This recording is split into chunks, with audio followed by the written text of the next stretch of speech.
Hi, my name is Stephen Abery. I'm here at the Cannes Boat Show on hull 5 of the CNB 78. I'd like to show you around and explain to you why we are so pleased to be one of CNB's appointed dealers. This is a boat that we love. It's a boat that has a background that we know very well through the CNB 76, which was built by the Beneteau Group in Bordeaux. In the last couple of years, the manufacturer has been transferred to the Solaris Group, who now own the brand and are developing it alongside their own range of fabulous yachts. We see all sorts of little detailed differences. We have kept the Briand and Piaton team, and the identity and DNA of the boat is unchanged. But little bits of detail, both in terms of design and execution, can be found all through the boat. It was a fabulous boat as the 76. We sold many of them on brokerage, but this really takes the whole thing forward, and for us it competes with any of the other products in the market. It remains to be price competitive, but the quality is really a selling point. Many of the elements stay the same. Fabulous cockpit, a division between the sailing area and the guest area. All the gear is powerful, it's well positioned, it makes it easy to use for both the crew and the private owner. Guests can involve themselves as they wish. Safety is considered. Normally we would have a bar around this area just to give a little extra protection and to stop the temptation of grabbing the main sheet. Under my feet is the dinghy garage. It takes a 3.95 metre Williams or a 4 metre rib with a folding transom. The system is relatively simple but very robust. We've got a couple of rollers which fold out, which allow one person to deploy the Williams or chosen rib. This boat has a passerelle, which you've probably just seen. There's a few upgrades. The engine controls have been repeated on both sides. That B&G display is one size larger than standard, and probably something I would recommend a customer to choose. You have storage bins for 2 life rafts, very nicely finished lazarette lockers. Then as we go forward, we start to enter the accommodation. There is an electrically controlled sliding hatch with controls just as you go into the yacht, and there's also a control panel that I'll show you when we're looking at the interior. Deck gear is all top quality. This boat has Hallspars rig in carbon and has the optional boom furling. There are 3 real options for rig. In-mast furling, which allows the mainsail to be controlled by one person from the cockpit. A conventional stack pack rig, which if you have crew on board is really a perfectly sensible option. And then you have what we see here is in-boom furling. Expensive, but gives perhaps the ultimate combination of ease of handling and sailing performance. You can see everything is really well organized. It's oversized. You have 4 winches at the base of the mast on this boat because of course your mainsail halyard is always going to be on one of those winches, and you need winches to control reefing. Self-tacking for the staysail. The staysail on this boat has the upgraded package, which means that there is a hydraulic system within the staysail, so you are constantly able to adjust the tension between genoa and staysail, which is something a lot of cutter rig boats don't consider, and just gives you an insight to how well thought through the boat is. Still very similar to the 76, a large flush deck. It's very useful anchor, gives you time, gives you space to enjoy, and it just looks fantastic. On the water, Philippe Briand's designs just look fabulous, and this is no exception. This boat has a crew cabin fitted to the bow. Different owners, different programs, different requirements. I think probably most of the boats will at least have a pipe cot in there, which becomes very good for sail storage. You of course have a bowsprit, which is very much de rigueur these days with pretty much all designs. So you have much better deployment of the anchor away from the bow, and of course the ability to fly light weather sails. Most of the boats will have a hydraulic furling system for the light weather, whether it be a code 0 or some sort of reaching sail. Interestingly, now the hydraulics have been moved away from the bow and put into the engine space, so they're much better protected. Just a little example of what we see in terms of improvements of design and engineering to what was already a fabulous yacht. We're just delighted with the result. We'll go and take a little look at the interior. Just before we go and have a look at the interior, I've been reminded of one or two features that I forgot to mention as we walked round. It goes to show this boat has so many good points, I can't be expected to remember all of them at my age. Coming to specific details and amenities, here we have a fridge for the cockpit. The table obviously can, as an option, go up and down, forms a full sunbed.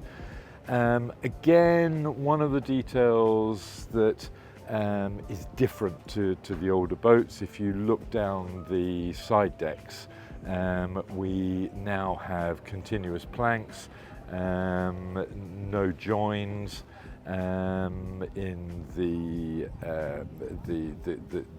seams. This boat has pop-up cleats. It really is this small detail which makes such a difference to the yacht. So let's go and have a little look around the interior of the 78. One first point which is really stand out, like the 76 before, these shallow, easy to walk up and down steps are really a key feature. It just makes moving around the boat, an old man like me, it just makes it so comfortable. It also creates a feeling of liaison between the exterior and the interior of the boat. You have a generous dining area here, but I think in reality most people will use the cockpit for their dining area.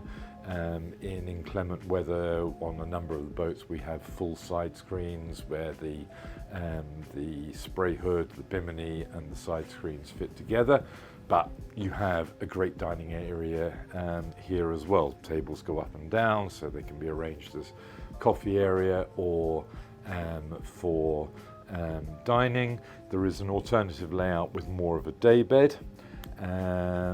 This has proved the more popular so far.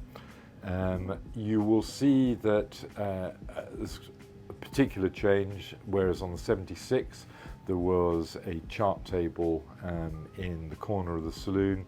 It's now dedicated to owner and guest comfort. Lots of amenities, There is the opportunity for a coffee machine, an ice maker, or a fridge in these cupboards here. These tables stow away very neatly in that cupboard, and then here we have a drinks fridge on this particular boat, and on the other side this owner has chosen to have a coffee area. Lots of flexibility. Of course, different people want different things. The thing I haven't mentioned, but I'm sure you've seen from the film, is this pretty much 360-degree light coming into the saloon. It's at eye level. It's equally comfortable in harbour, at anchor, and underway. It's really a fabulous area. Next, we're going to have a look at the galley. So just a couple of steps down into the galley, and as a couple of clients we've shown around over the last day or two have said, galley? No, kitchen. It's amazing. It has space, it's a nice area to be in, it's very well conceived. You have a hatch here which leads straight to the cockpit. You can install a ladder in that space to allow the crew to get access to the cockpit if you wish. Here there is a freezer, full height domestic refrigerator. In this space you have the option of storage, a freezer, or further refrigeration, washing machine, dishwasher. It really is a fantastic kitchen. The area, I have seen it used by a number of owners who can really integrate as they wish and interact with the crew as they wish. Lots of owners come and use the galley themselves. There is a door which separates the area so that if you wish to really close the area off, then you can. Now we have integrated the navigation area to the galley, which I think is a great improvement, and this area becomes a very comfortable living space for the crew, particularly with the door closed. You have on this boat a double berth.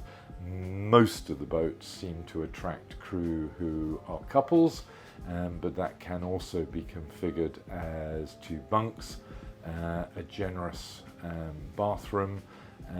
I've seen that cabin used by some owners for guests, so really a super comfortable area. Happy crew is one of the things that really makes for a happy boat and a happy owner. So here we are with the door to the main accommodation closed, and you can see what a nice private area it is for the crew. It really is a boat which is well thought through, well conceived, and gives both owner and crew the best of both worlds. Let's go and have a look at the guest cabins and the owner's suite. I think you'll really be very impressed. Just like the 76, we have 2 guest cabins midships. Unlike the 76, the beam of the boat has been taken a little further aft. That allows what was a bunk cabin on the starboard side to become a really spacious full double. On the port side, we still have a very similar cabin to the 76 with this great innovation of a bed which separates so that it can be configured either as a twin or as a double. In both cases, they have great ensuite bathrooms, separate showers, full head height. These doors give a feeling of space. You get a lovely flow through the boat, and that takes us into what is a truly amazing owner suite. It is huge, really. This boat is 78 feet long. You see it here configured as with a centerline double.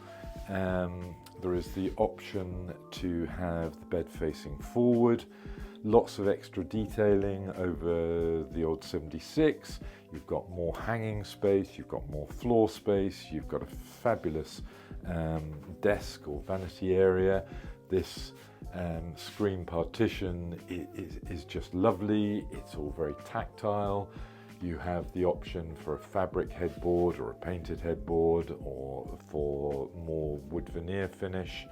Lots of storage around the whole cabin sides. Woodwork, this is one of several choices. The standard is a very nice brushed oak. That would come with brushed oak floors as well. This owner has chosen a different material to go with the walnut.